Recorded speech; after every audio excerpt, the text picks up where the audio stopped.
Hi, I'm Graham and welcome back to Man vs Film. This is a movie review for Jackie.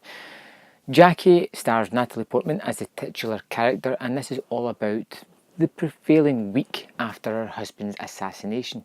Of course, John F. Kennedy was assassinated in 1963, and this is basically the aftermath of what was happening in the White House and what was happening to Jackie more importantly. The movie's shot in a very sort of almost documentarian style. It's very shaky handheld camera following Jackie about as she tries to come to terms with what's just happened to her. And it plays kind of fast and loose with the timescale as well. The whole story is kind of bookmarked by this journalist who's doing a story on Jackie, and that's played by Billy Crudup. And these two have various conversations, and it's quite clear that they're sort of weighing each other up, they're sizing each other up. Jackie wants her story to be out. She wants to make sure that the story is exactly what she wants of it. And if that means that she's going to have full editorial on this piece, that's just the way it's going to be. The director uses a lot of close-ups of Portman. In fact, she's always in the centre of the screen. She's always very, very close up to the camera.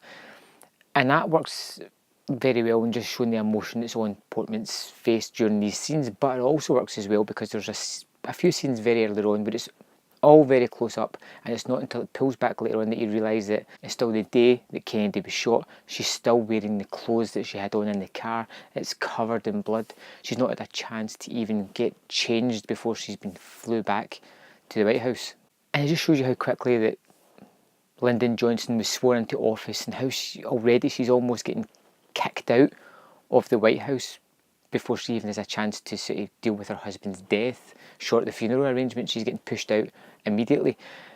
And it just shows you what a great pressure was put on this woman at this time. It's hard to digest or even understand. You're never going to be there. She has to deal with the fact that her husband is just dead, deal with the fact that she has to find a new home, deal with the fact that she has to tell her kids that her husband's never going to come back again. And she has nobody to really confide in or talk to. There's people in her life, but she doesn't have that output that she's really looking for.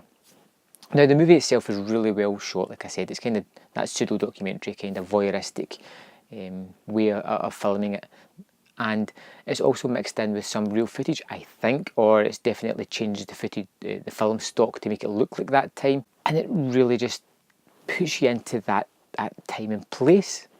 There's some beautiful shots when they're walking about Arlington looking for Kennedy's burial plot. It's full of a host of actors that come in for a couple of scenes and just work their magic and then just leave again.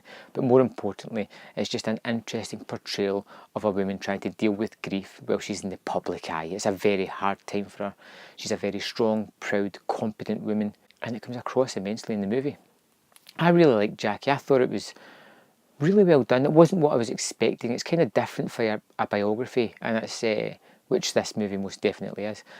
Natalie Portman is excellent, and once you go over the sort of voice, you kind of deal with that and move on, and that's just the way it is. I actually went and checked a couple of videos on YouTube, and it's very close to her actual voice and mannerisms of speaking. Like I said, you've got actors that just come in, do really good, but one actor who's all the way through it is Peter Sarsgaard as Bobby Kennedy, and he is terrific. Normally playing a bad guy in movies, or most of the movies I've seen him in, he's almost as good as Portman in this movie. He is terrific. I'm going to give Jackie 4 out of 5. I liked some of the aspects of it. Some I wasn't overly drawn with, and that was some of the quieter moments when Jackie's just herself in a room. Understand why they're there. It's still a very good movie. It's still one you should check out. Don't have to see it in the big screen, but I've got to say Portman's performance is excellent, and it's worth all the plaudits that it's getting. So let me know in the comment box below what you thought of Jackie, and I will see you next time on Man vs Film.